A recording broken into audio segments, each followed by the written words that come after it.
afternoon, whenever you're listening to this, welcome to the internet's most sophisticated wrestling podcast, discussing the weekly aspects of it all, right here on The Bald Monkey Wrestling Podcast.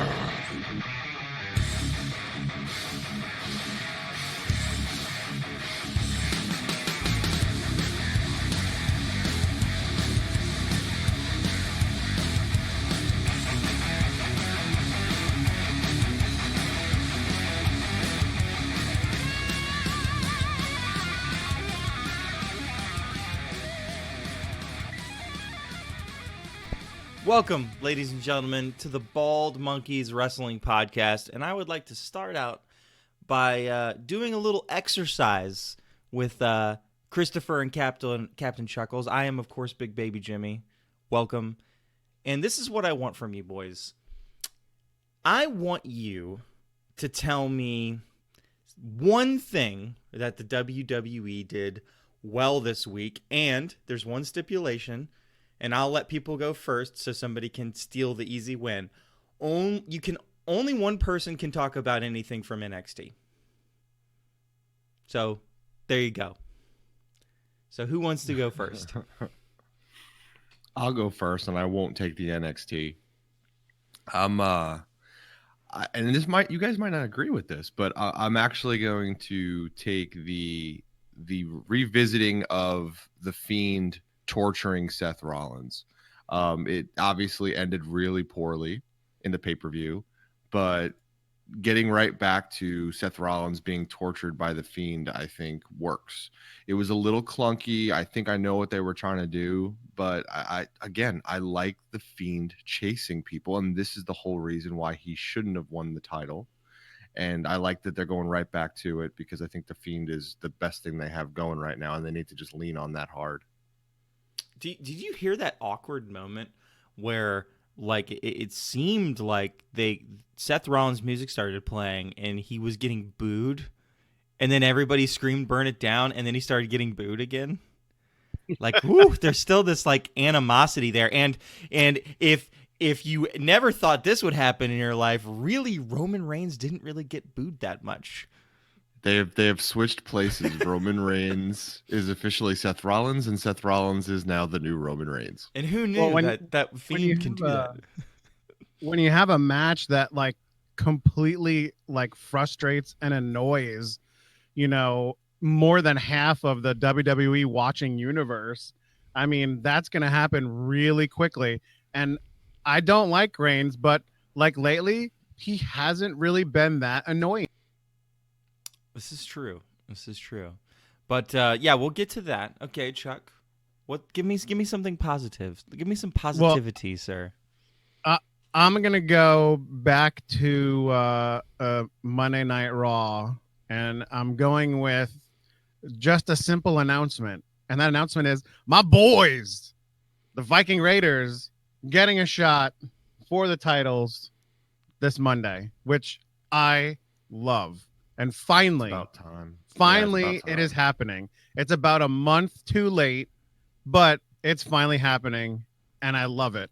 And I think they've been doing a really, really good job lately with like their little promos that they have backstage, and just their in-ring stuff. I mean, they had a little trouble doing their finishing move on Monday, but it's going to happen with wrestlers that are a little bit bigger. But yeah, that's one thing I'm really happy about. Did I really just get past the easy NXT win? Yeah, we lobbed one to you. We left it for you. And I have to go NXT. We will talk about Cutter Bayley, but I'm not going to go there. That could be my easy win. But before I say my win, I feel compelled to have to critique Chuck's, and the reason I want to critique yours, Chuck, is because of this. They beat Rude and Ziggler, and then they say, on the next Raw, we're gonna get ourselves a title shot for the Raw championships. Does that mean that you're drafted to Raw, Viking Raiders? Did WWE? Did you just spoil your pick? Did they show their hand? Nope. no worse than what the website did before the draft really rolled through last night. Yeah. They posted a whole big thing on the website last night with all like the picks already before it even was over. Oh my gosh. So So no bad. more than ruining that. The whole draft concept I never have liked. I'm not into it. Dumb. So to me, honestly, I get where your critique is coming from, but at the same time, it's like I'm just ignoring the draft in general. Well, it had one of the people who follows me on Twitter. They had mentioned maybe what we should Follows us on Twitter. do. Yeah, us on Twitter. There you go. Yeah, you said me. Yeah. Okay. Well, Easy, buddy. It's whatever. Us. It's a team sport. It's a team sport. Whatever. We all take care. Whatever. Okay. GG, Chris Tiro.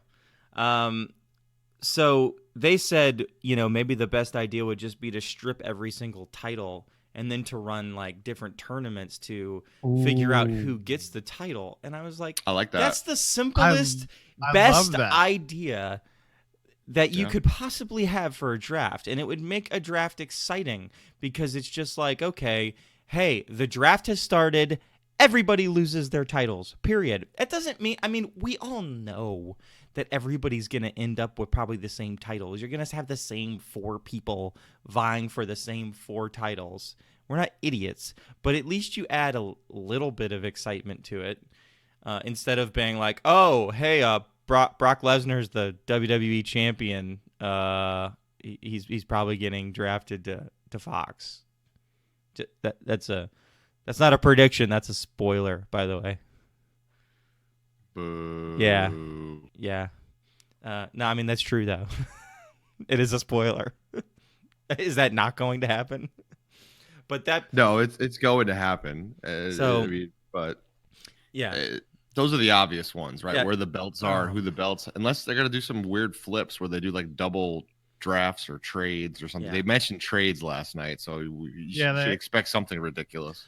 Yeah, they had the guy from the NFL be like, "Oh, don't worry, there could be blockbuster trades." I was like, "Really, Fox? You're trying way too hard, buddy." We call that wild card, by the way. Is that a wild card trade? Okay. Yeah, but if it happens once, then it's not really a wild card. If it continues to happen, well, then that's kind of like we were just here. Why are we having a draft? Oh, it's gonna happen more than just once. But okay, I hope not. Let me do my easy win, okay? And my easy win is not Cutter Bayley. It is Isaiah Swerve Scott against Roderick Strong. What a flippin' match that was! And Isaiah Scott is a hell of a wrestler, and period. That's all I gotta say. Yeah. That's it again. Like I don't harp on NXT because I don't think I have to. I think everyone realizes how good NXT is, and a match like that shows it.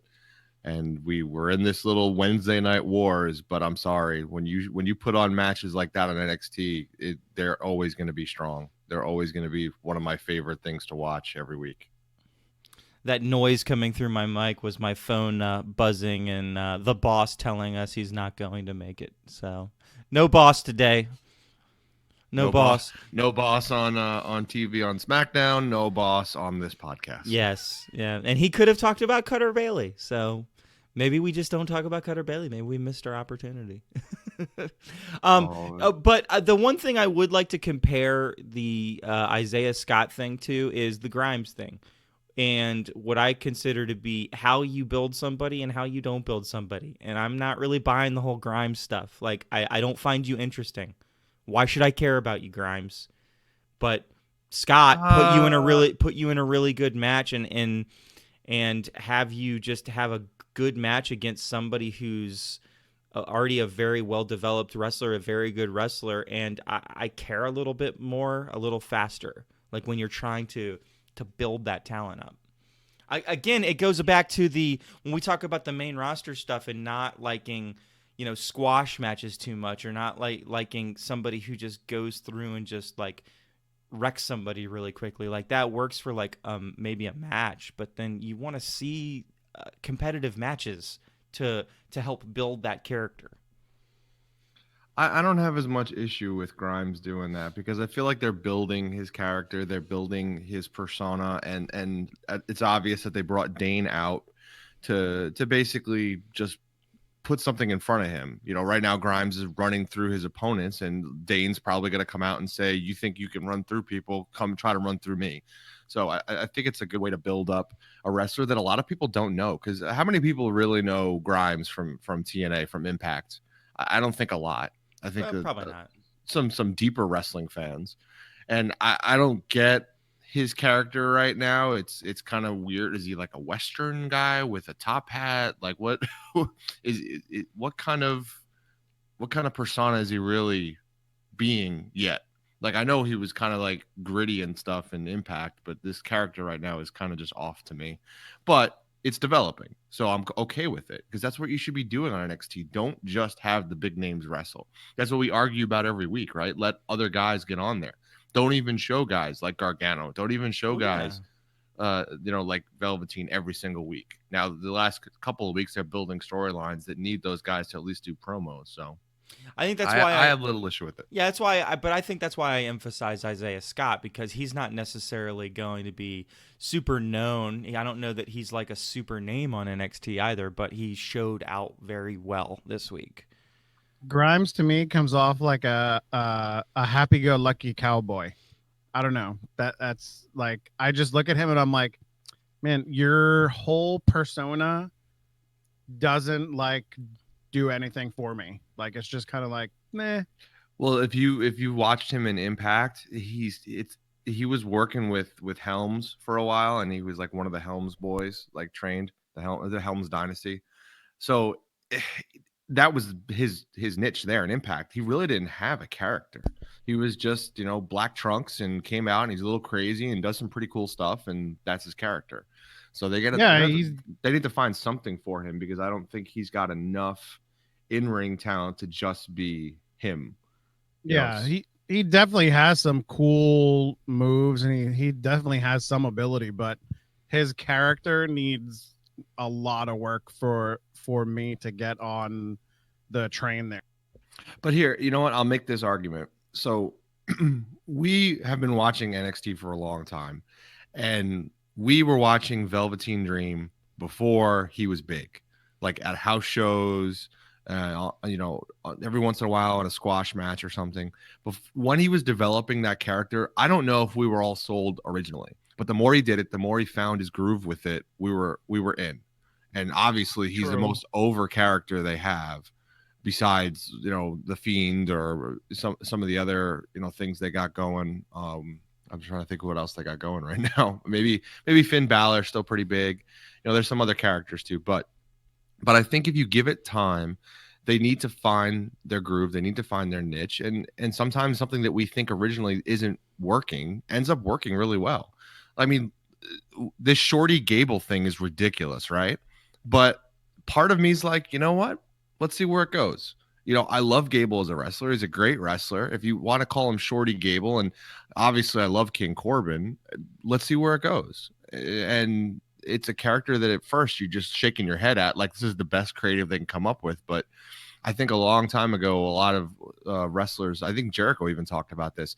It's not so much the character you get or the persona you're playing, but it's what you do with it.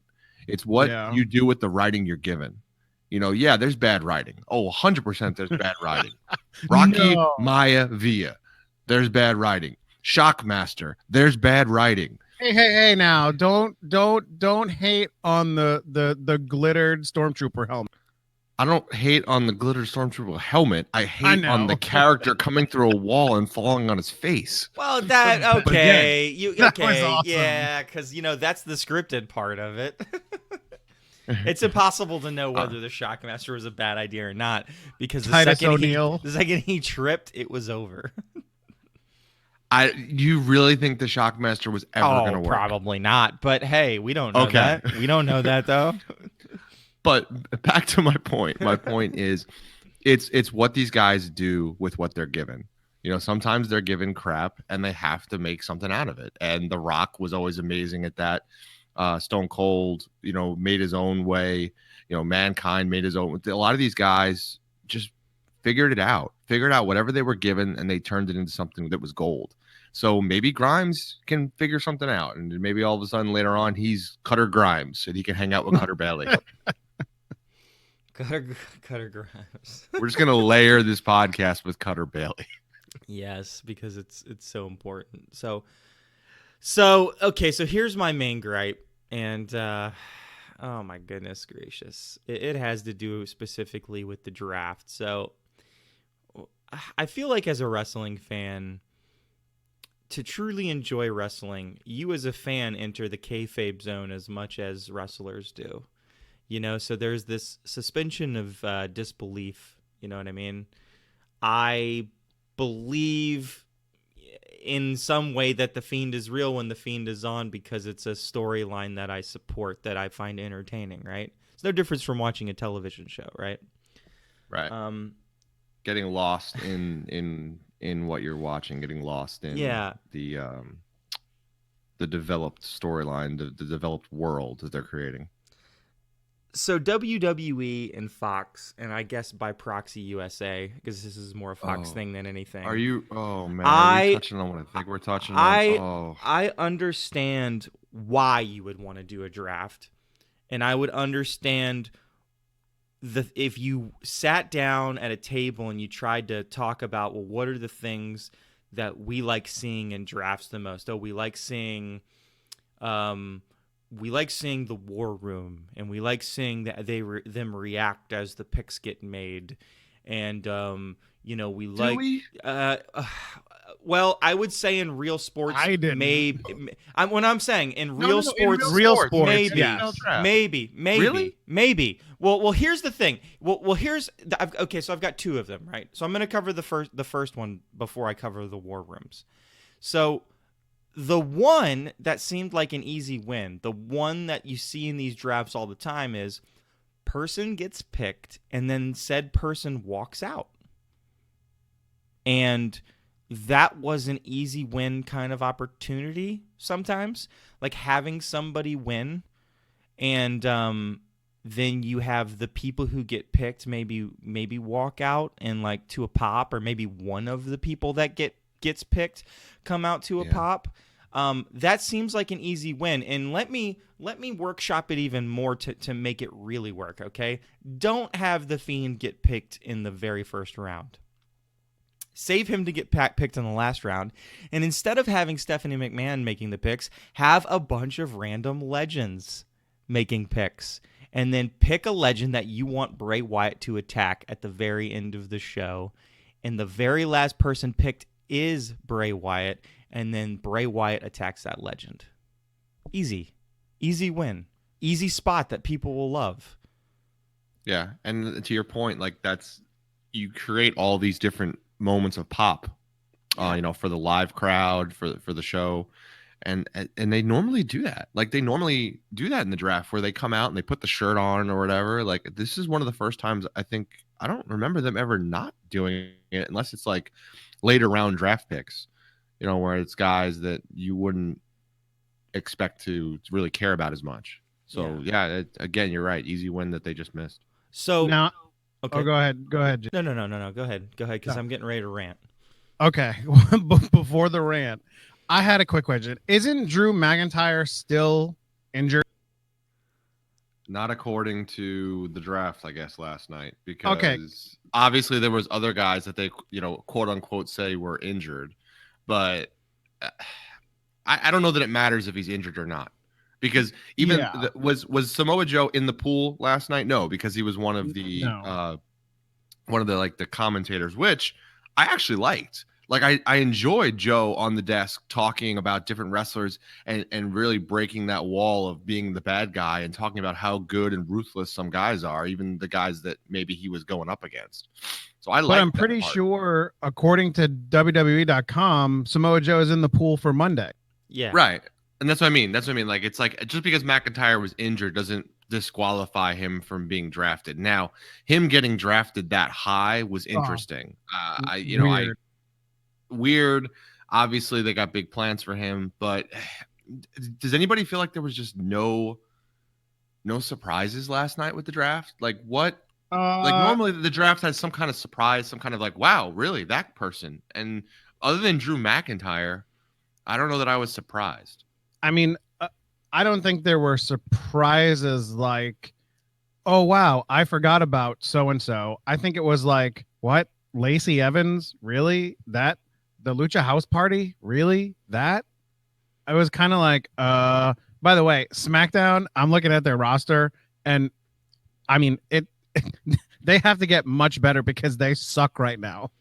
Well, my thing I'm is, happy about that. I mean, think about how much we thought they were going to just rip Yeah, apart all the that's wrestlers and true. have all the guys on SmackDown. So I'm cool with that. Like, I liked what Raw got last night. It's a good little roster they started with. Now, I still think it's going to be pretty SmackDown heavy, but I'm mad that The Fiend is on SmackDown, but we kind of heard rumblings of that. Oh my Yeah. god! I would like to see where Black stupid. shows up now. Like I would like to see So where Aleister Black stupid. shows up. If he doesn't show up on Raw, if Aleister Black shows up on SmackDown, they It makes no totally like sense. terrible, right? Well, because you're pushing it. They're like, oh, we want to emphasize it as a real sport. And I ranted about this like a week or two ago, where it was like, okay, Fox, I don't understand why suddenly you want the Fiend when you're trying to push the sport angle. The Fiend has nothing to do with the sport angle of this. Nothing. And he's way darker than anything that has been on SmackDown in a long time. Yeah, he works better when like they were on Sci-Fi. Like if you put Aleister Black and the Fiend and these like otherworldly characters together, I mean that's a great premise for a show. And you're putting them on SmackDown where you're trying to lead in with quote unquote athletes and real sports people. And where's he fit in? It's like a whole different hour of the show. Not to mention there's only 2 hours of SmackDown. Yep. So Exactly. you need the 3 hours on Raw to really develop all of Bray's, all the Firefly Funhouse promos, when he's going to pop up, if he's going to pop up. I think it's a big mistake to put him on SmackDown, but I don't think it's a WWE mistake. I think Fox just strong-armed them about, we want him on this show. But maybe it's also he's going to be in one of the or the one blockbuster trade. Nah, that would be even worse. So it's a cheap pop to get him to SmackDown, and then you're gonna just pull him over to Raw. Like, what was the point? This is why I hate the draft. So dumb. It's why it doesn't make sense having him even be drafted, because he's the hottest commodity. You can't exclusively put him on Fox. You gotta spread the love with Bray Wyatt, because he's the second that he's exclusive to Fox, USA is gonna start bitching up a storm about it. I don't know, but here's the worst part of the draft. Here's the absolute worst part. So I go back to that suspension of, in disbelief or whatever. And it comes down to these war rooms. So they're like, oh, well, for the first time ever, we're going to have executives working close with the WWE to pick who they want. And then they show these war rooms. Here is the Fox war room, and here is the USA war room. And guess what? This is where I hit the wall, and I was like, nope, can't do it. This is stupid. This is absolutely stupid. I'm great at allowing myself in the moment to believe the dumbest stuff, if you really think about it. I mean, if you really think about all this Fiend stuff, it's the dumbest stuff if you are taking it super, super seriously. And yet the thing that broke me was these war rooms, and specifically when it's like, and here's a shot of the Fox war room as they pick Roman Reigns, and then the whole room starts going crazy, and I'm like, this is maybe the dumbest thing that I've ever seen on WWE. Ever. I don't know. I think the Fox football robot made some pretty good picks there. I mean, he was awesome. What about the guy in the USA war room that had Ultimate Warrior mask or face paint on? Because that's what all executives do. They just put face paint on. Like, could you have at least stuck Bischoff and Heyman in those rooms with them? Oh my, yeah, exactly. Like even that They're little the two piece, guys like running the show. at least put the guys that we all know are running like a part of the show in the room. You put no discernible people in the room that we recognize, and we're supposed to just be like, oh yeah, sure. These are obviously the guys picking, from the rosters. It was so bad. Yeah, I mean, and going back to Jimmy's point before about who was making the picks. Why was it Heyman and Bischoff? Why weren't they the ones up there on the mic making the picks, like with Stephanie or with one of the McMahons? Like it makes absolutely no sense. I missed the first hour because I was out, and I came back and I turned it on. And when they first went to the war room, and I think I texted you guys, I was like, "What the hell is this shit?" I was like, "That's the dumbest thing in the entire world." It's really bad, and I mean I didn't know what the pool was. Did they show it in the beginning? Did I miss the very beginning of SmackDown where they showed the pool? No, they didn't show the pool, So but you had to they go released online, it. Yeah, they see where the released it. pool was, right? Yeah. And the whole and then they pool have thing, the so commentators. Oh How my many matches God. did they have? Oh my God. Let's talk about the commentators real quick. Announcers. Michael Cole. ruh-roh. Michael Ruh-roh. Cole. Michael Cole. Michael Cole. Listen, Michael Cole. I've got two issues. You started out the show the worst way possible. The way, and I know I'm going to complain about, you're going to be like, Big Baby Jimmy, I don't get it. You're complaining about something that literally happens every episode of every program that Michael Cole has ever been on. But for whatever reason, I wasn't up for it yesterday, boys, and it broke me. Like You've done it, WWE. It's like, Michael Cole, You you've done broke Jimmy. It's like, okay, well now tonight the pace is going to be set by this match, and then Roman Reigns hits he starts walking down, and here comes Michael Cole. It's the big dog. I'm like, oh my god, I've had enough of this. My poor soul has been broken by Michael Cole, only to have it stomped on 1,000,000 times by him saying 1,000,000 times, oh, these two people, they may not have never fight each other ever again because they might get drafted to different brands. Yeah, we get it. It's a draft. You're putting people over here and putting people over there. You don't have to keep saying it over and over and over again. Oh my God. Michael Cole, you are on the list. Oh my gosh. It was excruciating. And Jimmy's broken. after this past week's podcast where I wasn't even the one, it was Chuck ranting about the announcers, and Chris, you were agreeing with him. I was all over it, yeah. I wasn't saying much about the announcers. And yet, here comes Michael Cole to just shove his foot in my face and just stomp me to the ground and just like, what the hell is going on, Michael Cole? Shut your mouth. You need to be replaced by Tom Phillips. Just let Tom Phillips be on there with Corey Graves, and let that be the end of the day. You know what I mean? Let it be the end of it. I'm sick of it. I'm so sick of Michael Cole. Dang. Nope. Wow. All right. So what we've found here is that Jimmy does not like Michael Cole. he's over it. And I can't disagree. I find myself missing Byron Saxton a lot. Like, has anybody else missed Byron Saxton?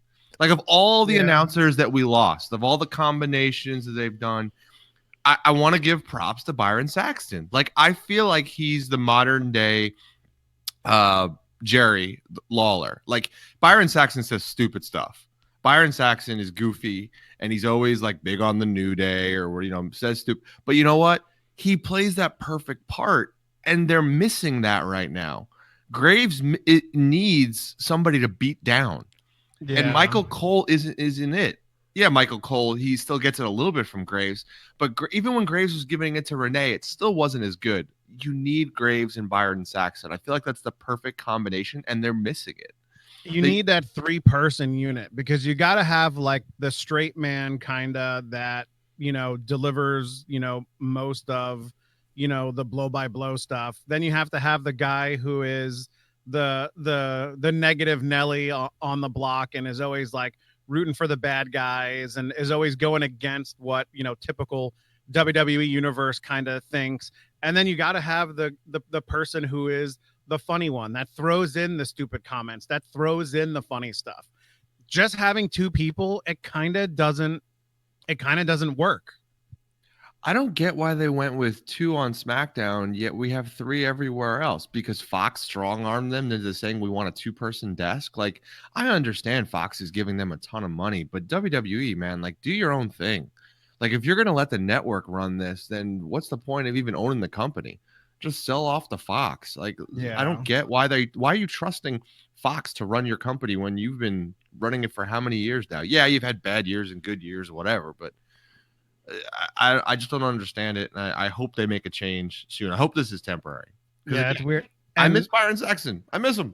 And Byron, I think Saxton, he's on. Isn't he doing NXT UK now? I thought No, he Tom is Phillips out. is. Tom Oh, Phillips. man. Byron Saxton is completely out. He has no assignment right now. Now, he's not fired. He's still working for the company, but he's literally nowhere right now. Yeah. terrible. Tom Phillips is Terrible. in UK. So we're going to Okay. start a hashtag, bring back Byron. Yeah. So we're going to start the hashtag, bring back Byron, and we're going to get him back. That's the goal. So Yeah. it starts today, October 12th. It's the name. It's the name of the episode. Hashtag bring back Bring Byron. back Byron. Love it. By the way, Cesaro, undrafted free agent. Chad Gable, undrafted free agent. Like what? It's because there was only 4 rounds of the draft, which is whatever. I actually think this is awesome because it almost leads a little bit to Jimmy's little storyline. Never gonna happen. because- But oh my god, Never if there gonna was- happen. If there was ever Never a gonna time happen. that WWE anyone's would listen listening. to me, But if anyone's please. listening, Yeah. I'm telling you, go it'd back be and your listen to most last week. over. Go back and listen to last week. Listen to Jimmy. Listen to what he said. You're taking step 1. He went undrafted. He's a free agent now. He's posting about it. This is the point. This is the point of no return. You need to move forward with Jimmy's idea. So I'm with you here. Maybe another hashtag. Go with Jimmy. Hashtag bring back Byron. Hashtag go with Jimmy. Yeah, we're lining them up now. Look at that. Social media powerhouses. So this cycle, right? And when I say cycle, I mean last podcast to this podcast. What have we done here, WWE? We've put on a good to maybe even better than good pay-per-view with the worst ending of all time. Like literally the like what pay-per-view has a worst ending than that Hell in a Cell? In recent history, it's maybe. I mean, I didn't like the Money in the Bank ending. I know you actually did with Brock winning. I was fine with that. Maybe WrestleMania. I mean, think about WrestleMania and then the botched ending with Becky and Ronda Rousey. That wasn't great. I mean, it's nowhere near this. No, but I'm trying to point out things that were like really bad endings. But and you said it. It was a good pay-per-view. It was good. There was like 2 or 3 matches that were great. It was one of their best pay-per-views of the year. I feel like it was really good. But And what that about ending adding all the killed it. matches like at the last minute? That was crazy.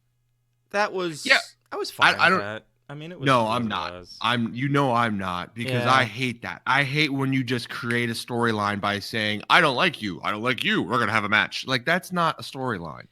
So it can be. adding 5 matches, the only one that I was really into was Ali and Orton. I liked them putting that together in the back. Like, that made sense to me. You didn't like Yeah. Kabuki Warriors? No, because there's no buildup. I mean, I like the ending of the Kabuki Warriors. I mean, I like the whole Oh yeah, I'm not disputing Kabuki the Warriors match. thing, I'm but disputing yeah, the the build-up match to the itself match. was kind of like, okay, sure. I mean, at least Gable and Corbin had like a little bit of storyline from before. Yeah. The Viking Raiders They need and a best of OC, 7. yeah, No. had a little bit Oh. of stuff from before. I'm You know- over. I'm sorry. I'm a little bit over Gable versus Corbin No. after last night. How After dare last you. night. After last night, it was No. just like that No. match was so uncompelling.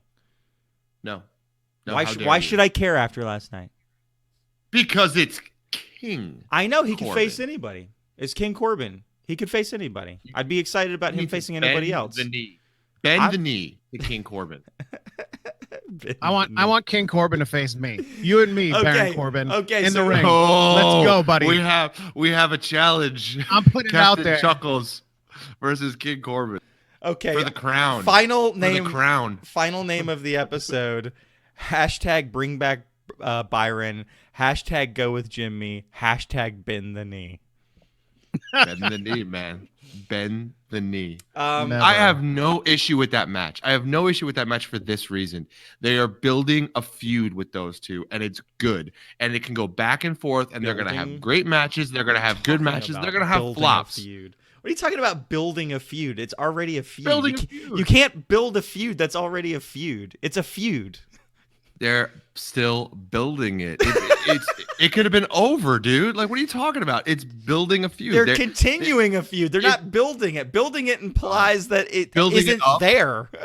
I know. If I add the building word it up, up, does that help you? No, it actually doesn't. It makes it worse. Oh, you need to bend the knee. You're just driving me crazy right now. Semantics. Oh my god. And I don't you want to see where they go with the Shorty Gable thing? Like I'm fine with Shorty completely Gable. Yeah, into I'm it. fine with. I don't know. I don't know. I mean, okay. How about I just give them a pass and say they just had a substandard match on a substandard episode of SmackDown, which is your second episode. It's your second episode. Why is it so bad? Did you expect it to be No. better guess than what? all the previous No, wait a second. episodes Wait that a weren't second. that great? Wait a second. There was an episode of AEW that was in fact their second episode, and it was really good. It was a really good episode of AEW. It's like, oh my god, wait a second. Wrestling programs, when they have their second episode, it can actually be good? Yes, of course it can. Yeah, but I think the second SmackDown was headed for a disaster anyway, with it being incorporated the whole draft thing. I mean, there was almost no way that this episode of SmackDown this week was going to be a good one with the whole draft incorporated. There was no way, and we all knew it. Everybody. What if though, Chuck? What if they didn't tell anybody, and then Stone Cold Steve Austin came out and made picks? And Undertaker came out and made picks. And all these people that they promised for the first episode came out and made picks. It's like the easiest. We've talked about at least two things now that were easy wins for them with this episode. And yet they're just like, nah, we're going to take a shit in our hand and we're going to smear it on your screen. And, we hope you watch on Monday. Because it's WWE. They Now, never give you what you want when you want. I'm done. But I gotta dispute it a little bit, Done. Jimmy, because you're one of the ones that always harps on these old guys getting in the way or this nostalgia shows. True. So if you start talking about Stone Cold and Undertaker, you're talking about a nostalgia show that you're always against. So No, but I'm I'm working it for my angle. But I'm more about surprises. I literally just pitched my angle a while ago, so it's me working it for my angle, which is why it's not about nostalgia. It feels like it's not about nostalgia to curveball you about the fact that it has everything to do with The Fiend. If you're building it for the Fiend, but then then now you're having a pipe dream about the Fiend taking out the Taker, which he should have done already. But that's You know me so well. yes.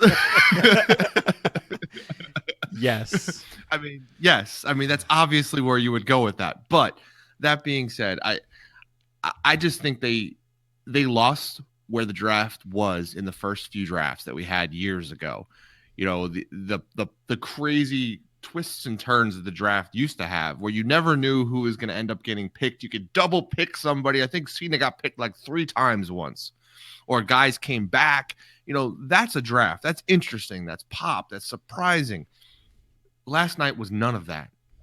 None of it was surprising. Like, you were just drafting people. And again, they went to It's more of an actual sport. That's what I saw last night. I saw a draft that was trying to show these people as actual athletes, true professional athletes that played a real sport because they had their finishing moves, what they were known for. That's what they were trying to build last night, and it doesn't work. This is what's not gonna work, Fox. Don't do this. It's it's professional wrestling. It's sports entertainment. Lean on that. Why do you think we've been watching it since we were kids? Not because it's a real sport, because we want to get lost in the ridiculousness of it. What do you think are the two most over things in wrestling right now, in all of wrestling? And let's dissect whether or not, and we can do it really quickly. Let's dissect whether or not it's realistic. Fiend is number one. Yeah. Okay. Yeah. Is that realistic? No. No. I mean, not there at are some all. crazy people out there, but It's no. Okay. He came through the. I mean, he's a crazy like double persona of himself, and he's a lunatic, and he's killing people essentially. Oh, So okay. no, it's not Okay. realistic at all. It's a So- horror film. So me and you are on the same wavelength here, Chris. What do we probably think is one of the second most over things in wrestling right now? Oh man, how do you go number 2 to the Fiend? It's, trying to think. it's on a different. So- It's on a different brand. Like I said, is it the Undisputed Era right now? No, Are I'm not they just talking about as big. I mean, Inner Are Circle. you going to AEW? I'm going AEW specifically. I'm going one wrestler in particular that's super over in AEW. That is not believable at all if you're trying to be realistic. I'm not sure who you're referencing. Unless Luchasaurus. Oh, geez. Oh, okay. Luchasaurus. He's a Yeah, I don't luchador. know. That's a dinosaur. Okay, I agree that we love him, but you can't. I don't think he's as over as the Fiend, and I don't think he's even second in wrestling right now. I think AEW's way into him. I think we're way into him, but I would argue that he's not second Okay. overall. Well, what? but okay. Regardless. You make a good point. What is working right now for the other wrestling and AEW, and Luchasaurus is working. Yes. And what is And- it? Not believable. And we haven't seen him yet.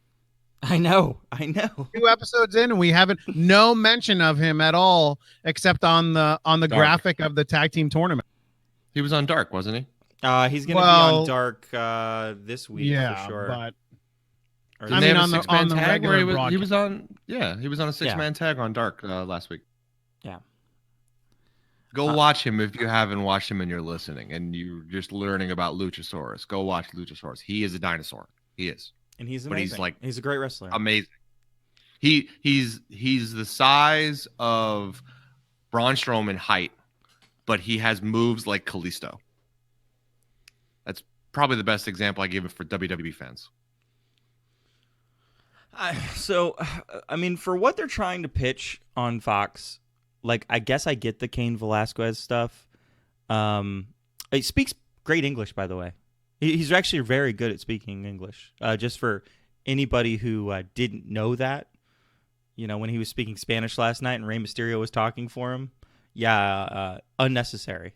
But maybe he can't. To be fair, maybe he can't cut a promo. So if he can't cut a promo, then I guess Rey Mysterio is going to be his valet.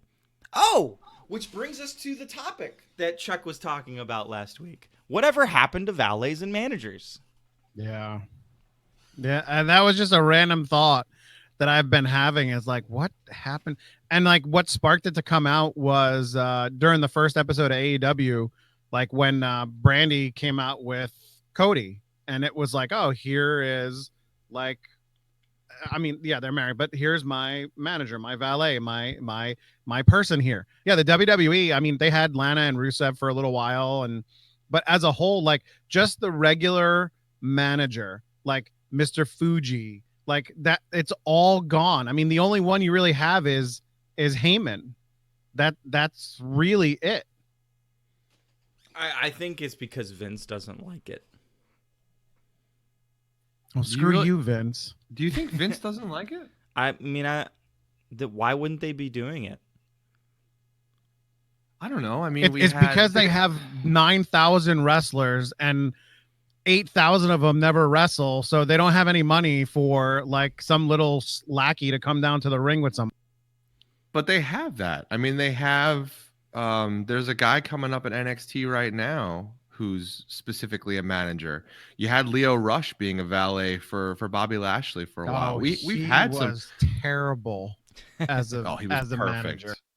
He was perfect. I Sami said it in the Zayn is essentially a valet right now. Oh, Sami Zayn is almost worse than Leo Rush And was. there it is. Jimmy, you hear this, right? Like this is exactly why it works. Yeah, it's exactly right. It's Chuck's reaction is exactly why these things are working. Chuck, it comes down to this. Like, if you are legitimately hated or legitimately loved by the fans, it doesn't matter, as long as it's the right direction. And what I mean by that is this: like, when Roman Reigns gets booed, it's a good thing. When Seth Rollins gets booed right now, it's not a good thing. It's not a good thing, because it's not like we hate you because you're getting pushed and you're so good. It's, we hate you because you're part of a debacle, and we're really hating on WWE a little bit. It's a different type of boo. By the way, going back to the draft with Brock going to SmackDown, does that almost lead Seth Rollins to be on Raw? Or is there even a chance he goes to SmackDown?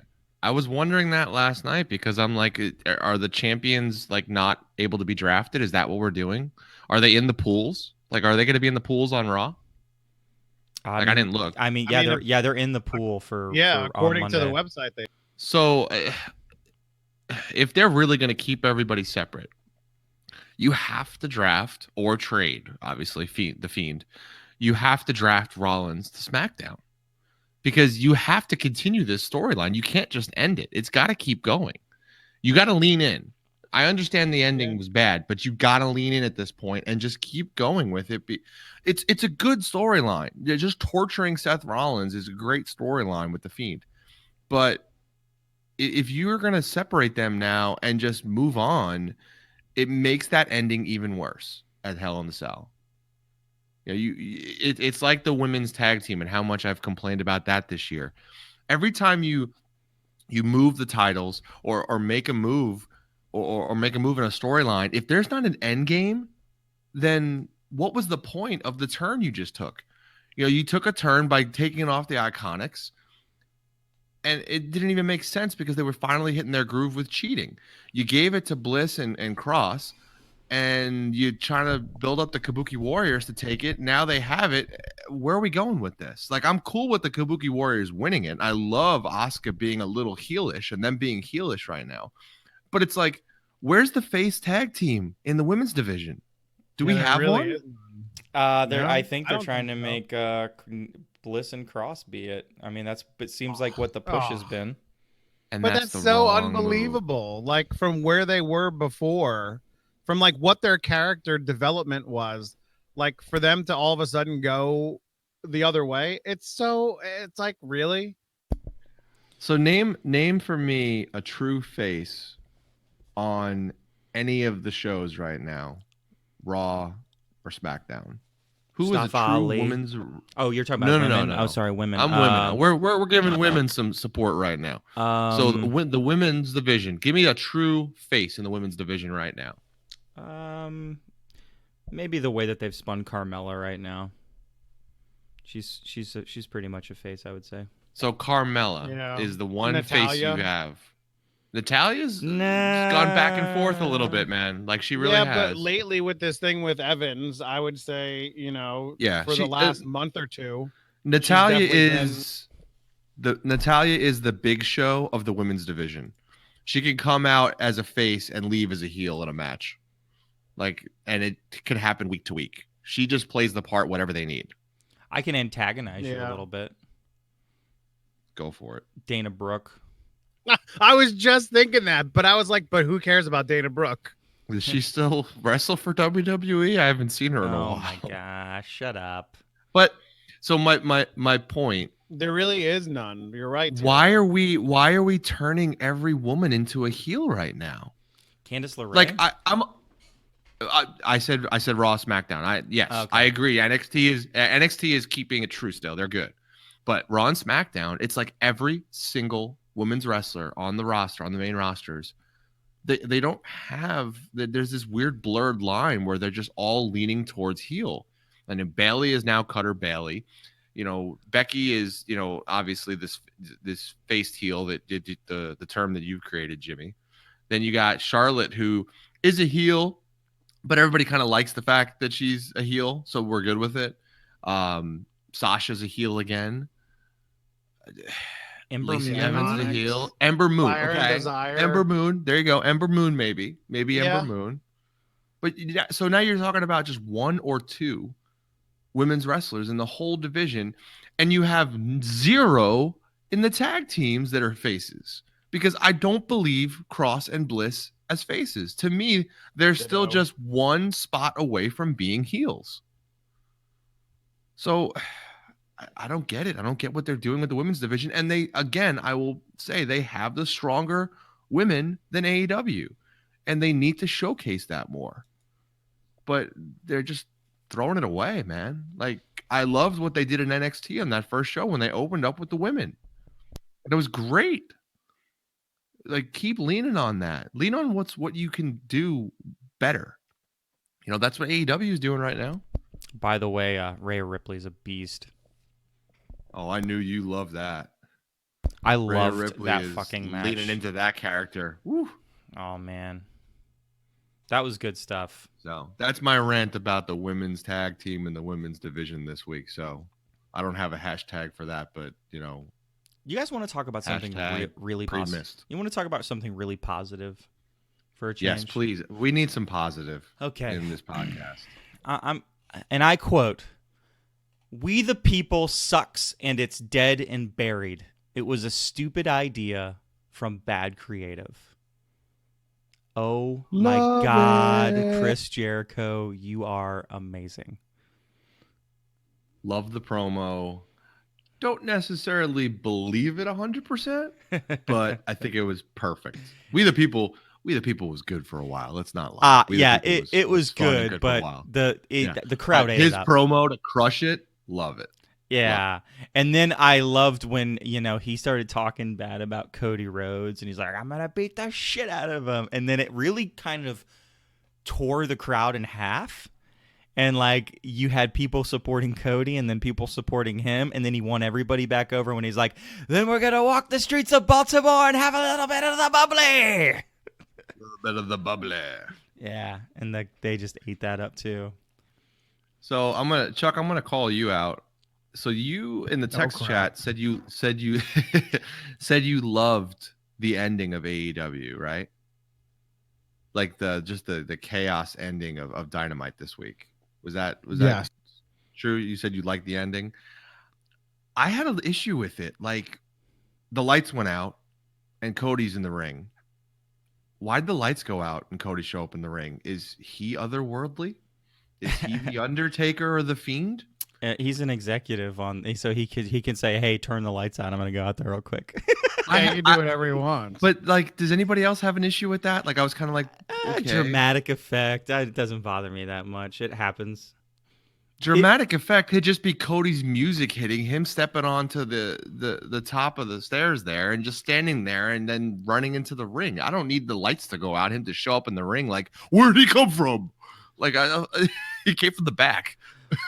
What I thought was interesting about that ending was, we'd made the comparisons to WCW before. It was very WCW ending. It was so WCW. But let's say this. It was like pre-Russo WCW ending. Like, it was good WCW ending. You should be afraid if Vince Russo starts working for AEW, it's all over. If Vince Russo starts working for anybody, it's all over. but yeah. The WCW feel, and Chuck pointed this out with the commentators and the camera work, and it's getting difficult for me to enjoy AEW. It's a good product. I like the matches. I like the promos. I like the wrestlers. It really is. It's how it's being put together is a little bit put off it's putting me off a little bit because I was more of a WWE kid than a WCW kid. Now I watched both. I mean, I was flipping back and forth. I'd watch the replay of Nitro. Mhm. Like I made sure to keep up with everything, but I was always WWE. And I feel like in the back of my head, it's making me feel WCW, which makes me kind of turned off a little bit and push me more towards NXT and watching NXT. And I did it on Wednesday night. I started watching NXT with the intention of just watching NXT. I flipped over to Dynamite and watched it a little bit. But every once in a while, I got kind of bored with it and switched back over to NXT and just fast forwarded to the spots I wanted to see on Dynamite. And Yeah. it's kind of what I did when I was a kid too, and that's not a good sign for AEW. Well, you know. for you, I mean, I find, but I there's find more it to people be, like me. I mean, there's people yeah, like you There's that people are like all me, in, and there's people like you. and that's what's going on in wrestling right now. It's great, But There's a lot of I'll say difference. this. I'll say this though, right? Like you say, you're off put by AEW. Well, if you're off put by AEW, then I would like to apologize to you, Chris, on behalf of the whole wrestling community, because that means there's no good content out for you. Because this last cycle, Yeah. WWE was awful. And if you didn't like AEW, then there was not much for you other than a little bit of NXT. Well, a little bit of NXT is plenty. You give me a little bit of NXT, like that Leo Rush match for the title, and giving That's good. Leo Rush the cruiserweight title was great. And it showcased how good of a wrestler he really is. But and I even said that in the text chat. I said, man, I hated this dude with Bobby Lashley, but man, can he wrestle? Holy yeah, no, he's great. He's great. I just like the NXT too, though. I mean, we all love NXT. I love NXT as well. My only issue sometimes with NXT is you get these crazy high moments, like these really great matches on NXT, and then you sandwich them with a bunch of not great stuff. You know, Like what? well, like honestly, Forgotten Sons, versus Breezango. I could do without you.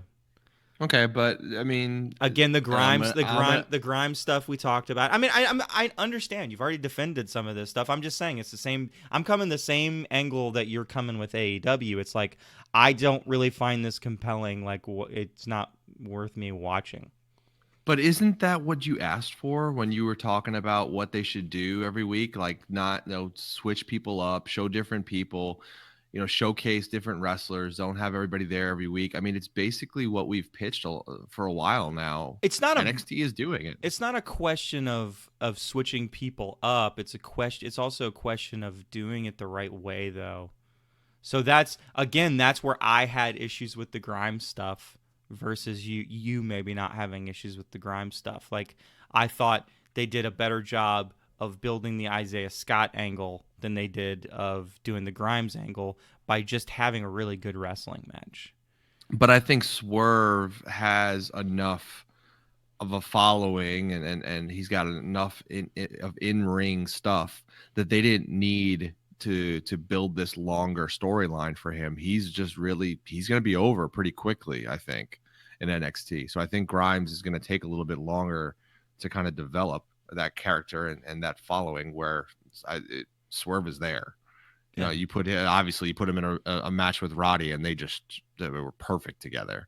That whole match was put together just really well. Yeah, and let's be honest, again, I emphasize NXT was the only thing that WWE did right this week. I know there were a collection of moments, right, on Raw or SmackDown, but the problem is even those collection of moments wasn't enough to save it from itself.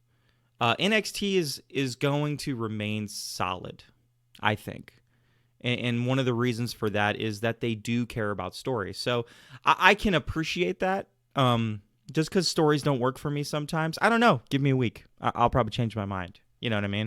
It's one of those things where, sometimes it just doesn't work for you one week, and then the next week it works for you. So to rewind a bit, Chris, you brought up that I liked the ending of AEW. The thing I liked the most about it was the unexpected Darby Allin coming down the ramp on the skateboard. Yes. and then just like flipping it up and just hitting Jericho. That's what I loved about it. I was like, I mean, they're setting up for next week's match, I think, or whatever. But I was like, man, well, okay, dude coming out on a skateboard, traveling down the ramp, and then using the skateboard, man, loved it. Yeah. That's what I loved about it. I mean, the chaos was, whatever, but that part right there kind of sealed the deal to get into next week for me. Going back to what we were talking about before about like any faces in the women's division, we brought up Ember Moon, and I was looking at the pools that they're choosing from, and it's really weird, but Ember Moon isn't on either one of them. They might be On moving the her back down to WWE site. NXT. NXT. Do it. NXT. She'll be great. NXT. The only problem is you're going to have a slight bit of a logjam in NXT if you move too many of these people down. But we always wanted them to move Asuka back down. We thought that would be a good move. But Ember Moon, I think, works too. Maybe not to the same degree, but I think she still works as well. But No, I think that's good. And I mean, I think we've brought this up before. Unless you're going to repackage Ember as like a tag team to go up against Asuka, to go up against the Kabuki Warriors, I don't know who you'd tag with her right now. But maybe like a Bianca Belair or something. That'd be interesting. Just putting two pretty decent athletes together, to build a better tag division, which they just really need to do. But yeah, put her down on NXT. That's fine. I mean, look, we got Finn Balor down there now, which is awesome. You got Ciampa back, which is amazing. Great promo in the back, hilarious. It's going to be really tough to get time on NXT, which is great. It's going to make it interesting every week to see who they're going to actually show. And we say it like all the time, WWE. But if you do listen to this podcast, send Apollo down to NXT. He'll do good down there. Like, you're not going to use him the way that you could use him on the main roster. So why not put him on NXT? He is in the pool for Monday, so we'll see if he goes to the free agent list. It's what's interesting to me, like sometimes they try to do these stories off the cuff, and I'm not saying that stories off the cuff they can work, but they require usually like a backstage bit. And when they tried to make the Ricochet versus Apollo this week into a match, I saw the direction they were going in, but they didn't go quite far enough with the promo to make it work. Yeah, I don't know how you fix that. Like, maybe you have them just having a personal conversation backstage and maybe have it get out of hand a little bit. Like, oh, but I would beat you. What are you talking about? What do you mean? Something like that versus all of a sudden they're in a match with each other and like, oh, yeah, we're good friends, but, I'm going to beat them. Like, it wasn't as effective as if you just tried to film something backstage that almost came out of an organic conversation between the two of them that then bloomed into that match. I don't know. Am I wrong about that? There's like little wins. No. It's like, see, it's little things like that. It's like the war of attrition. And like, if you do the little things right, maybe the show as a whole will be better. Because the problem with the Raw was like you had all these angles on there that didn't necessarily make a whole lot of sense. So you got the Singh brothers as like, what were they, like the, this new Hollywood Bollywood package kind of deal. Terrible. And then calling out Aleister Black, and how does the angle make sense?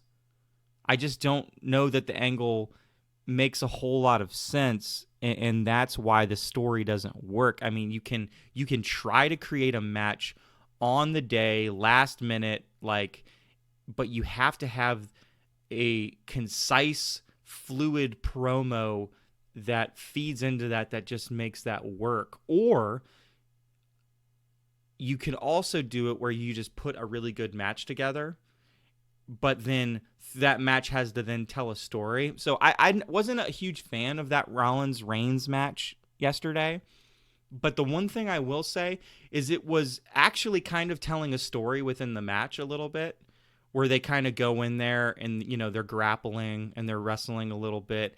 And then something happens and, like, they kind of get teed off at each other and, like, they start throwing punches and, like, they're reacting like, oh, so we're actually fighting now. Okay, well, let's fight then. And so it actually felt like it was telling a story a little bit within the match without having to build that match up. You can do that. It's almost like beating him down to build him back up with Apollo Crews. Yeah. You know, the idea Maybe. of it's almost like, I think we've talked about this, like just getting to someone to a point where they keep losing and losing and losing and they finally break. You know, and I think it's kind of how Becky became Becky, you know, became the man. Sure. She kept losing and losing and she finally broke, and even Bayley now, but it just, Bayley's thing happened very quickly. We can't keep doing it though, right? You can't do the same thing over and over and over again. I mean, what are you talking about? Well, the they whole definitely women's divisions are healed. I know. Well, I know. Doing it over and over again. Well, but to your point, we can't keep doing it. I mean, that was the greater point that you were making. Am I incorrect? You are correct, sir. Exactly. Jimmy is correct. # Jimmy's correct.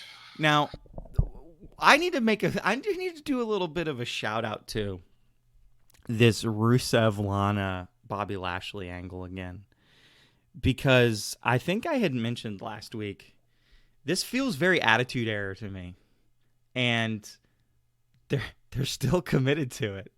Especially that bedroom sequence. And I didn't hate it.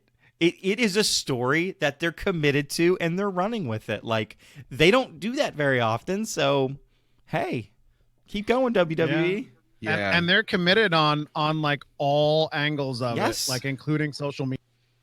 Yeah. Well, my issue with it is, you guys weren't sitting there with your two little kids watching the beginning of Raw and and then them going, "What is she doing? Yeah, that's not right. She's mean." Yeah. Like, guys, could you at least put it on the second hour? Like, give me a little bit of wiggle room here. Or the beginning of the third. My kids love watching the first 30, 40 minutes of Raw, and it's like, putting that on the beginning, it's like, okay, you're getting edgier, I get it, but could you kind of push that back a little bit further, maybe to like the 9 o'clock hour? What's the way they used to do it? They used to put the edgier stuff towards the end, like, so, which they should do. So yeah, but they didn't do that. I agree with you. Actually, the placement of the segment didn't make a whole lot of sense, but I'm fine with the segment. I'm fine with how dedicated they are to the segment. And I'm sure I'll come around on some of these other ones that I've complained about today too. You know, it's just, you know, it's always like we talk in the moment, like how we're feeling. I mean, I'm always going to tell you guys on the podcast how I feel today about these angles, and some of them work and some of them don't. And we could change our minds. Yeah, so stuff can get happens all the time. Stuff can get changed around. Hell, and work you've better. changed my mind in 2 seconds on the podcast before, and I think I've done the same with you guys. Yeah. Speaking of changing minds, last week when we were doing our picks, now I had written down all my picks for Hell in a Cell that we knew of before anybody even got onto, you know, to tape and whatnot. And as we're talking, like everybody's picking, and Tiro's talking about the Charlotte Flair Bayley match. And like, I forget who went first or whatever it was, but Chris is talking. He's talking up Bayley and this and that. And I'm like, man, you know what? I'm going to cross out my Charlotte Flair pick and I'm going to put down Bayley, because I really believe in what Christopher is telling me right now. And man, if I didn't do that, I would have won. I'm just saying that. But anyway, there was a 3-way tie this week for Hell in a Cell between me, the boss, and Big Baby, and Tiro, Nakamura, and Creamy Kramer were all at the bottom. But I'm just throwing it out there. That's not true. No, that's not true at all. I was at the bottom because I was apparently trying to pick every single match wrong. I don't think I tied anybody, because that last I was pretty. I think I got like 2 right. You did get 2. Nakamura got 2, and Creamy Kramer got 3. Oh, and let's clarify something. That was a tough pay-per-view with you adding 5 matches before the show. Yes, I completely agree. And I loved it because at the end, Chris was like, "Well, WWE has called that that match a no contest, by the way. No So no contest. finish. And so Chuck awarded everybody who said no finish points, and I'm like, no, take those points away. Nobody gets those points. It was a DQ. It was a DQ. It was a no finish. It was a no finish. You have to give Steven credit. Steven actually picked no finish. It was a DQ. It was a no finish. It was 100% a no finish. The way they did it made it look like a DQ, but it wasn't a DQ. It was a no finish. Now, well, three of us picked no finish, right? A few of us did. Steven, I think, was the first one to pick no finish, and he went straight. Yeah, he was. And he was like, "I'm picking no finish," which we were all kind of like, "Okay." That's why you always want to pick first when you do picks on this podcast, because you can get the glory real quick. Gets the glory, so we'll give him the glory. And then you get to rub it in. Now, the problem with it was the way Seth Rollins does the sledgehammer hit. They call the match because he's trying to stop the match so that Bray doesn't get essentially killed, is the idea. And it's not a DQ. It's just they're stopping the match before it gets too far. But I mean, how many Hell in the Cells have we seen that have been way worse than that? I thought you were going to say something else, because the last 2 Hell in the Cells, 2 years in a row, no finish. Because last year, Brock showed up, ripped the door off, no finish. Oh, yeah. So we've gone 2 years in a row where the main event was a no finish. That's crazy. Hey, but that women's Hell in a Cell match, spectacular, I thought. Awesome match. Again, it was a great pay-per-view. The matches were really good. It was just that ending. And we do this sometimes. Like, can we finish that match better? And yes, there's definitely a way to finish that match better. Like, we talked about the idea that Bray should have never went for a pin. Never go for a pin. Bray should have just kept getting up, beating the crap out of Rollins, never pinning him, where the ref just didn't understand what to do, because Bray's not even trying to win the belt, because he shouldn't. He doesn't need the belt. He doesn't want the belt. He's never talked about the belt once. That's the storyline. Just keep going after Seth. Keep going after him. Keep beating him down and never even attempting a pin. The minute he attempted a pin in that match, the storyline was shot. And the only other way to end that match in a no finish was that they should have had a high spot where both of them couldn't get up, and they just called the match because they couldn't get up, and they stretcher him off. And as they're stretchering him off, that's when Bray sits up. That's when Bray has his Undertaker moment and throws the mandible claw on Seth. And that's how you end the show. Not this sledgehammer shot to the head that essentially was just weird and clunky. And damn it, let Bray use the freaking mallet. Let him use that giant mallet. Why couldn't he use that would it? have been awesome. Like, really use it. Like, I want to see him swing that thing. Like, they need to bring that back. I love that. Rumor was somebody had a concussion, and that was one of the other reasons why it went to a no finish. Somebody who? Like Bray had a concussion? I think, I don't know. I mean, that was one of the things I read earlier in the week, but I mean, who knows? Bray did take like 22 freaking curb stomps, which I think I predicted that. But Yes, he just you kept did. taking curb stomp after curb stomp after curb stomp. It was great. Again, like, does anybody have issue with how the match went except for that finish?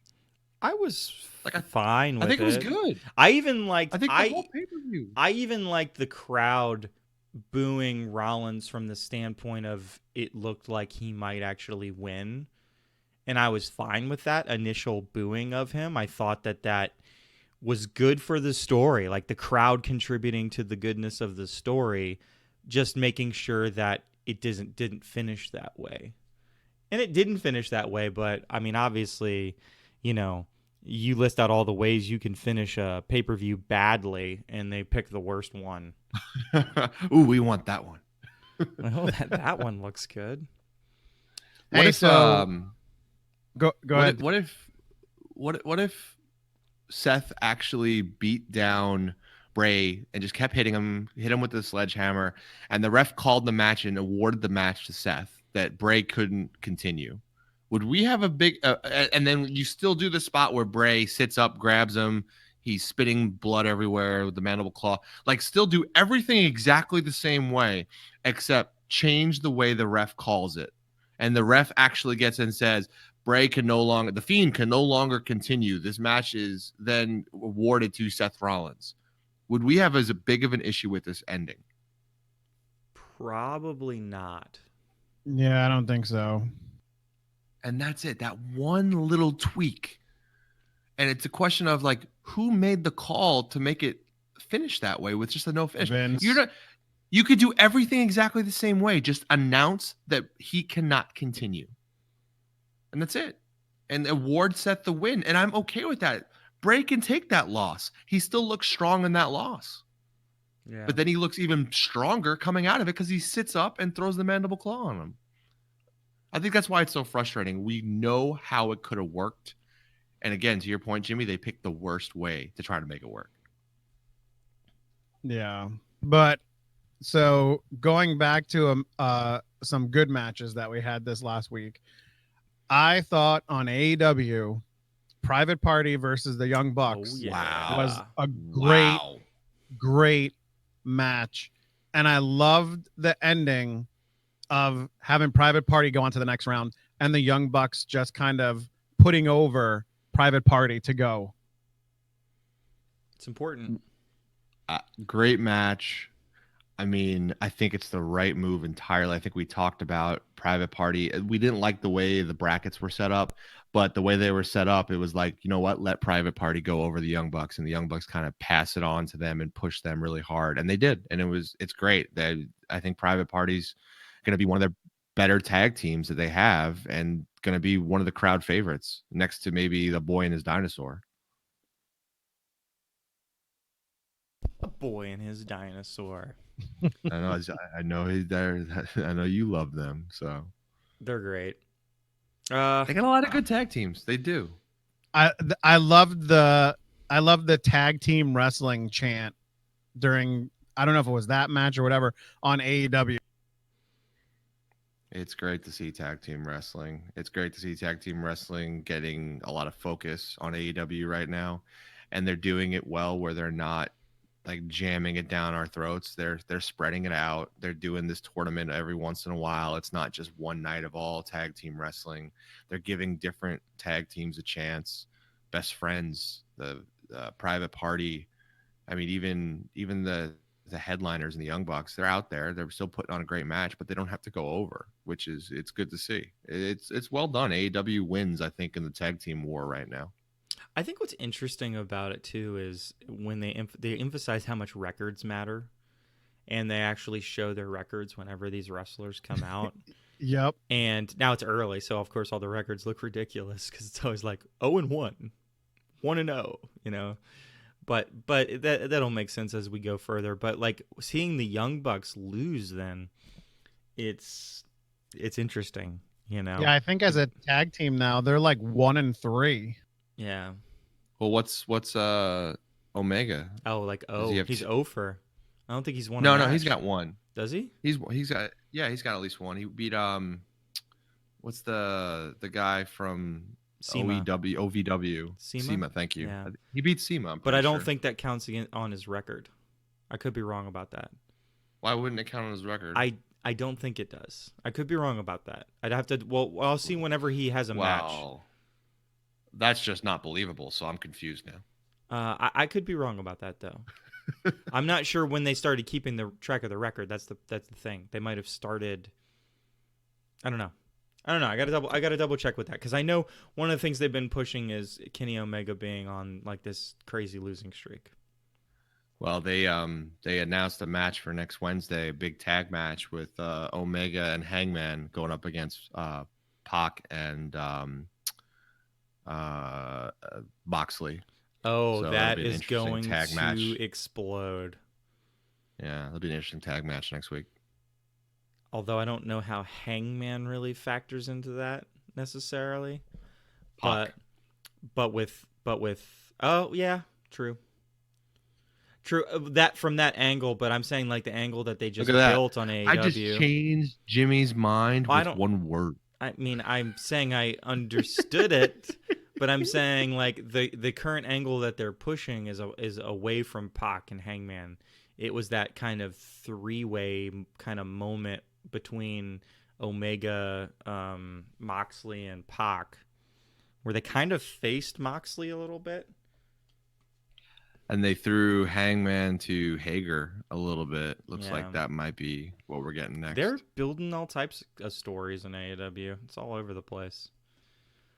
And new T-shirts with the inner circle. Other good matches: Moxley over Spears. It's a pretty good match.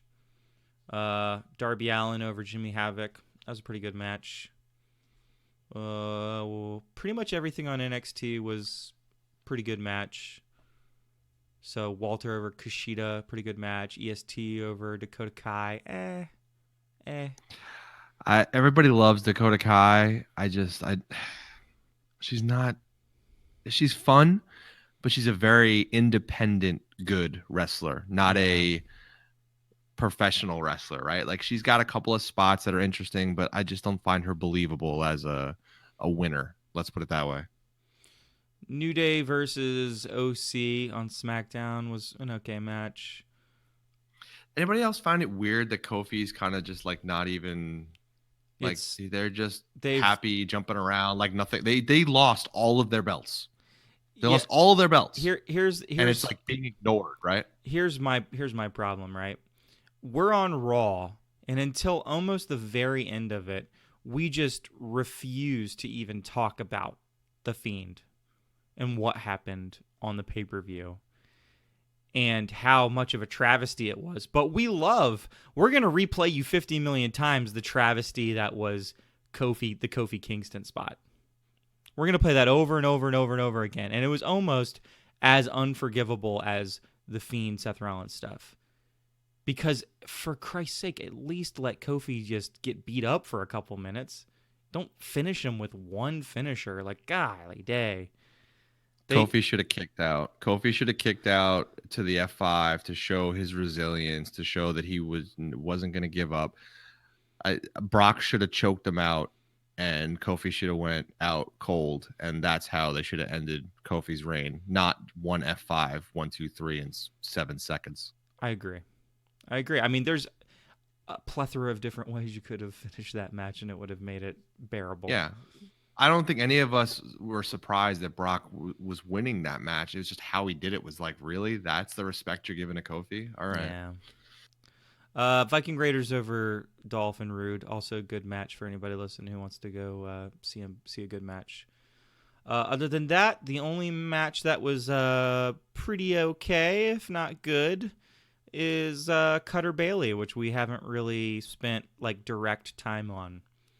So we call her Cutter Bayley because a long time ago on this podcast, go search for the episode. I have no idea where it is, but I pitched. It's titled Cutter Bayley. Is it titled Cutter Bayley? In the description, it says Cutter Bayley in the description. Oh, 100%. Okay. Yeah. I think you're right. Yeah. So I pitched this thing where I talk about how I thought Bayley needed to have a heel turn. And it was more like I'm pitching it like more as a Sting-esque type of slow build heel turn now. And the only reason that we jokingly say, haha, Cutter Bayley, is because here comes Bayley out this week with like an axe handle with like this blade on it. And she cuts down all of her tube men. And so, I'm at work. I'm not even able to watch it at this point, and all I'm seeing is like this text string of like, "It's happening! Oh my God, Cutter Bayley!" And I'm like, "Wait, what's happening? What's happening?" It was amazing. There's so go search online for the WWE. I think it's on Twitter. They have a video of a kid crying watching Cutter Bayley cut all the oh my God, the inflatable wavy arm guys, and they're like, "We feel you too, kid." Like, but it was good. Like I'm not necessarily sold on the character yet. I agree with you. It should have been more of a slow build probably, but it was good. I think she needs this. She needs an edgier Bayley, and we've been sneaking into it for a while. I don't get where they're going with the title right now, but maybe again, I think I said it earlier. I think it has something to do with the draft. It has to. Well, episode 4 is when Cutter Bayley was out there. Episode 4. Episode 4. 4. Yep. Oh my God, we're on episode 29. That was so long ago. That's how ahead of the curve this podcast is. It was Well, March people realize that? 27th, oh my episode God. 4. So here's my little bit of my pitch, though. In the same way that Sting, a lot of people think Sting is synonymous kind of with like his Dark Crow-like character. Before he had that character, he was definitely a face, definitely like very bright, wore like bright makeup, had blonde hair, all that stuff. So I was thinking that you do the same type of thing with Bayley, but you do it very slow build. Like, so she should have come out yesterday, and it was fine that she cut all that stuff down, and it was fine that she had a new haircut, but she should have lost and then been even more upset. And then when she came back, she was even more transformed. See, if they did it that way, she come out in her new gear, all the little inflatable guys still up. She loses the match, then she destroys the inflatable guys. Just doing it that way, I think would have been better than her coming out, destroying everything and then winning the match. And I mean, James and I talked about this before we even got on today, but he missed the beginning at first and just saw the ending. But we both said, like, I don't understand why they would have had her win the match. And I was watching it and it happened, and all of a sudden I went, oh my God, I can't believe they just had her win the belt back. It was crazy. I couldn't believe it. I didn't think it would go that quick back to her. And even like Charlotte in the ring played it off so well. Like, what just happened? No, yeah, it seems like they have a direction they want to go with it, but it seems like they're going quickly. Why so fast? Like, Yeah. why don't you push her down further into this hole and then build her up into this character? Yeah, exactly. The idea that we're gonna do this 1 week after she actually, like, it's almost like they're just piling on Charlotte's amount of championships. Like, are we just trying to get Charlotte as quickly as possible to the 17-time champion? Like, is that essentially what this is? Is that the tool that we are using right now? What is It almost sounds like it. well, right? what woman has the most titles at this point? Is it her? Or is it Trish? I think she passed Trish. Yeah, I think it's Trish her. was at, like, I think Trish was like at 9 or something, and now I think Charlotte's at 10 by herself. But I think they're pushing. I mean, and Charlotte pointed this out about, it's not just the fact that they're the best women; it's that they're the best wrestlers. They're trying to say they're pushing themselves as not only women wrestlers but wrestlers. Period. I think they're going to push her to try to beat her dad's record. And they're trying to get there pretty quick, and they've done that. Like, think about how much they played hot potato with this title in the first year or two. But again, this just feels like another way to push her another number up, not so much a storyline. Yeah, I think the thing with it, I just thought when she lost it, I was like, oh, did they change their mind about what show she was going to be on? That's what I thought. I'm like, okay, so they thought she was going to be on SmackDown, but now they want to flip her over to Raw. But then you have Becky and Charlotte both on Raw. I think that can't be right. I don't know. I mean, unless they got Rousey coming back or something. That's what I was actually expecting. I was expecting the possibility of Rousey getting drafted. Like Rousey and Punk. That. Yeah, that was one. Those were the two that I put in the chat. That's why I said it. Give me something. Give me something surprising. But they didn't. They gave me nothing last night. They gave me Natalya. And I was like, oh, Natalya. They gave me Kevin Owens in the 3rd round or whatever it was. Give me John Morrison after you've announced. I want to see. That's what. I want to That see. is what Jimmy yeah, texted last the night. Miz. Like I want to see the Miz get picked like on Raw, because that makes sense because he's got a show on Raw, right? I'm not Raw, USA, and Yeah. then have him actually come out like maybe he's the first pick. I don't know. The Miz has got to be on Raw. Like to your point, he's on USA show. USA. It would be smart to fight for him. Yeah. I don't know. We'll see how it shakes out. How many more episodes of draft do we have? Just one. Just one. Raw Just one. on And Monday. then what? They'll finish everything up online probably with free agent signings and stuff. Probably. All right. Well, the sooner we get done with it, the sooner we get back to regular programming. Yeah. By the way, going back to Kenny Omega and what his match stats are, according to cagematch.net, he's 3-3.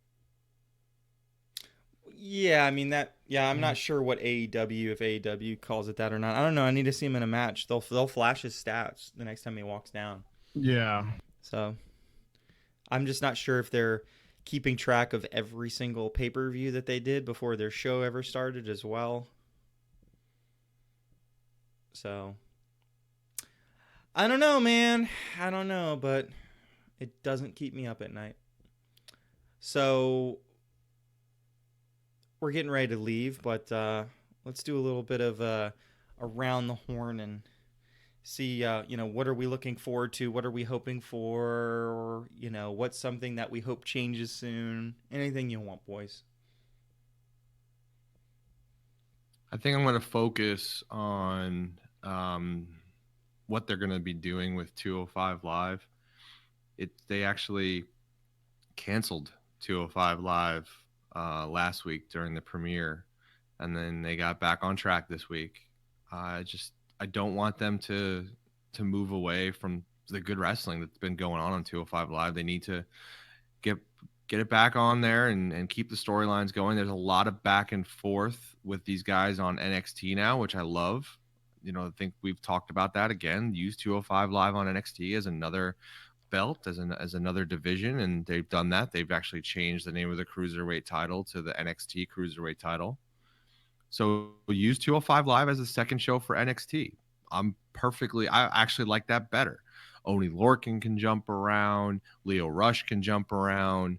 A lot of good wrestlers that you can get on two different shows, and I still think that's two stronger shows than the main shows right now.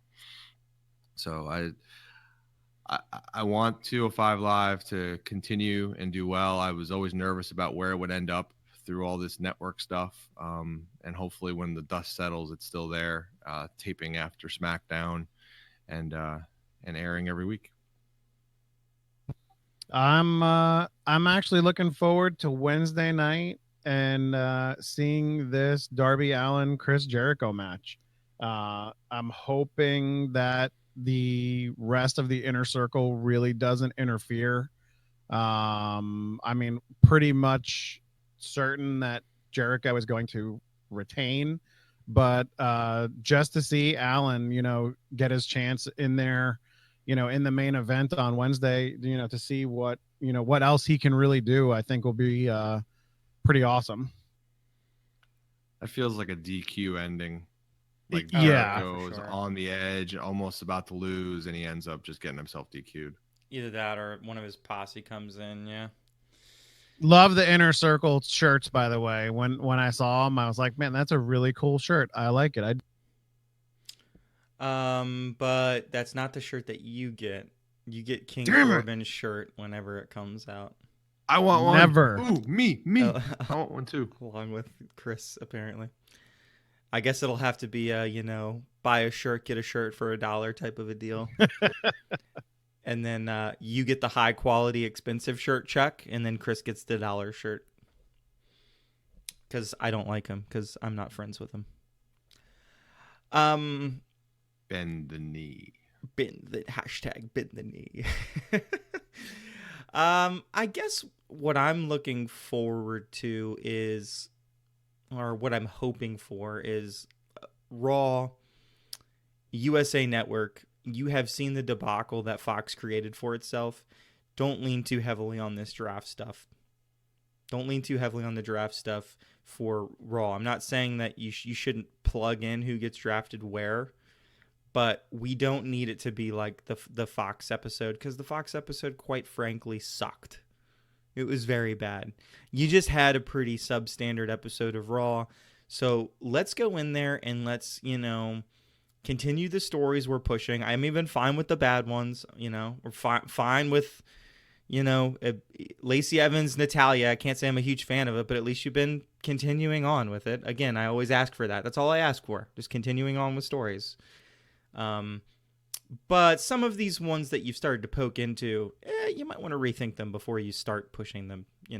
This black Bollywood match, maybe not. Maybe not go there. But you have some wrestlers now on your roster that are confirmed.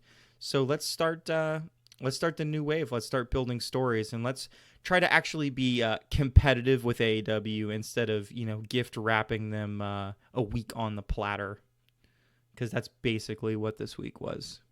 You were just saying Essentially, AEW just take a free win. Essentially, people, what Big Baby Jimmy is saying is get ready to be disappointed again. Well, hopefully not. Always the optimist until it's time for me to do the podcast, and then all I do is scream. So, I don't know. You think I would have learned my lesson by now, but I'll leave this episode of the podcast being optimistic again, that everybody can turn everything around. But who knows how much disrespect I can take before I just lose my mind for good. So, I will do a shout out to a couple things here. October 29th is the Tuesday when Impact is going to be starting on Access TV. Always good to watch other programming other than just the programming we talk about all the time. Support all wrestling all the time if you can. Support your wrestling community. There's a lot of people out there that really love wrestling, a lot of very cool people. It's interesting. I was even at work yesterday, and one of the truck drivers that came in, I was wearing a Undisputed Era shirt, and he started talking to me about wrestling. And I was like, you watch wrestling? He's like, yeah, I love it. I feel like there's been this resurgence of wrestling fans within the country on top of everything, and maybe there were people that were like closet, wrestling watchers that didn't like to talk about it out in public, but now that it's starting to get popular again, they're like not feeling as down about it anymore. You don't have nearly as many people going, oh, wrestling's fake, the typical person who just tries to shit all over wrestling. But I'm all about that hashtag wrestling community, man. So let's keep that up. For anybody out there that's listening to this podcast, we really appreciate it. We hope that you share it with other people. We hope whatever way you're listening to us, you're following us, subscribing to us, liking the episodes. And we can't thank you enough. This is something that we look forward to doing every week. And, it's fun to have an outlet after a long week. You know what I mean? So. Agreed. Yeah. So, thank you again. I'm Big Baby Jimmy. We got Christopher, got Captain Chuckles. Thanks for listening to us. We'll see you next week.